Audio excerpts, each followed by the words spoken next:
Allan Goodman, you'd like to come up and say a few words? Please. Yeah, okay. Can you all stand up and come here, because I'm going to speak from where I am. He's going to speak like he normally speaks, loudly and clearly. Yeah. Can you hear me? Yes. Now, you know, in London, every year they have what's known as the Lord Mayor's Show. And the Lord Mayor is driven in a golden coach pulled by 6 grey horses. And it's a magnificent spectacle. And you know what comes after the Lord Mayor's coach? A chap with a shovel and a broom. And that's me.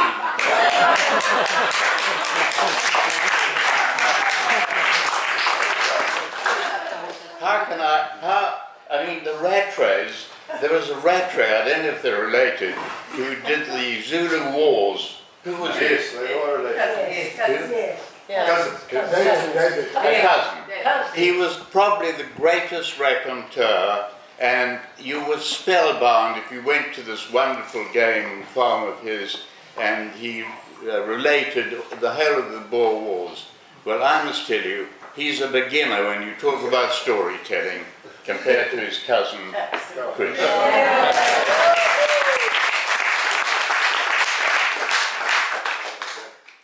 Thank you, Chris, Teresa, James, Charles, and thank you for giving us this wonderful party, which initially I said to James, a lot of bloody nonsense. But anyway, they insisted, and you know, I'm the underdog, I just listen to what everyone tells me. And I really would like to thank them because they've given us a wonderful party. And I want to thank all of you for coming. Many of you, Victoria and Mark and Pippa and Miles from God knows where, Texas, or have you ever heard of Texas? Somewhere in America or something. And Manchester in London, no, it's in England. Yeah, and some, Pippa's got a yacht or a boat or a ship or something in the Mediterranean, and they have a treadle thing. I think that's how you got across the Atlantic, isn't it? Sort of a paddle thing. I'm just overwhelmed because it's such a wonderful occasion. You know, we all have choices, and the most important choice that you have is when you choose your parents.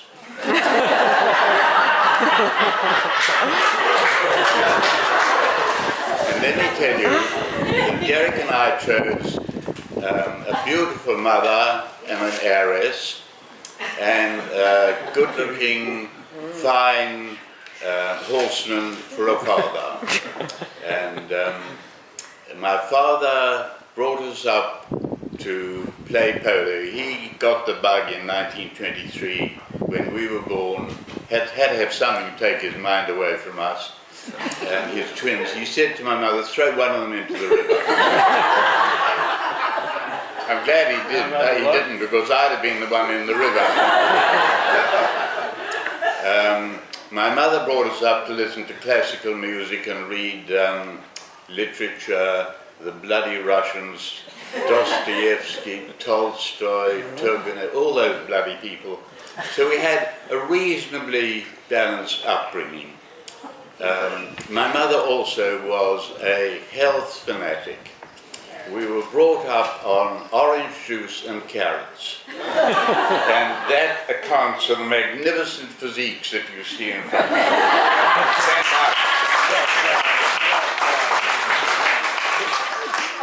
You know what I say? Silence is golden.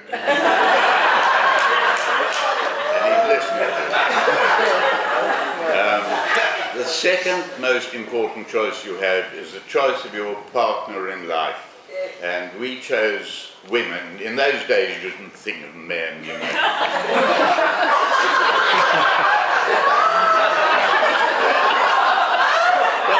We were born 50 years too late. We'd probably chosen ourselves.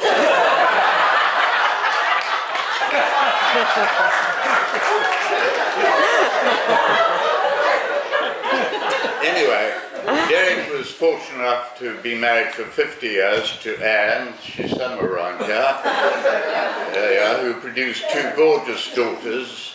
I can't remember their name. Nina and Teresa. And Teresa, I must tell you, is the star of the show.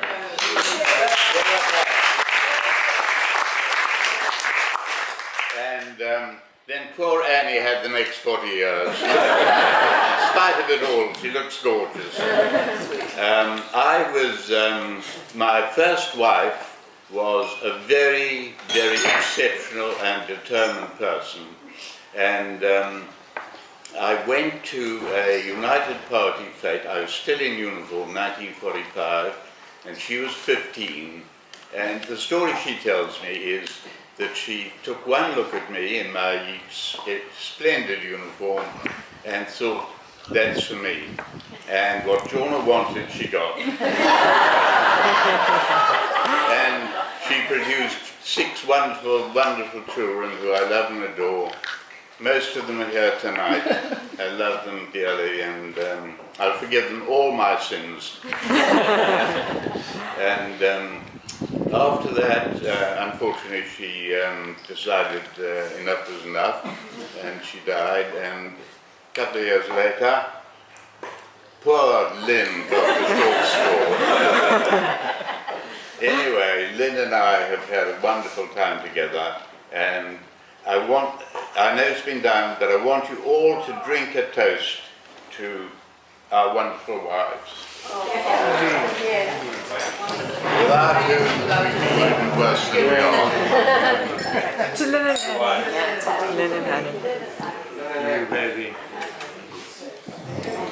Finally, you know, when the batsman at the crease hits 90, nobody gives a damn. Nobody stands up and claps because they're waiting for him to get to his century.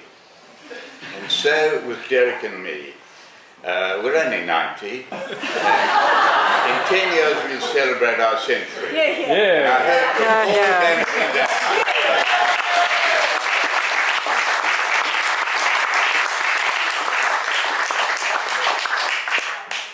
That's it. Thank you.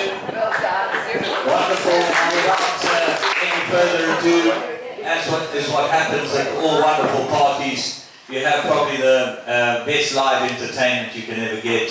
So I'd like to welcome our live entertainment all the way from the Mediterranean on the saxophone, Miles.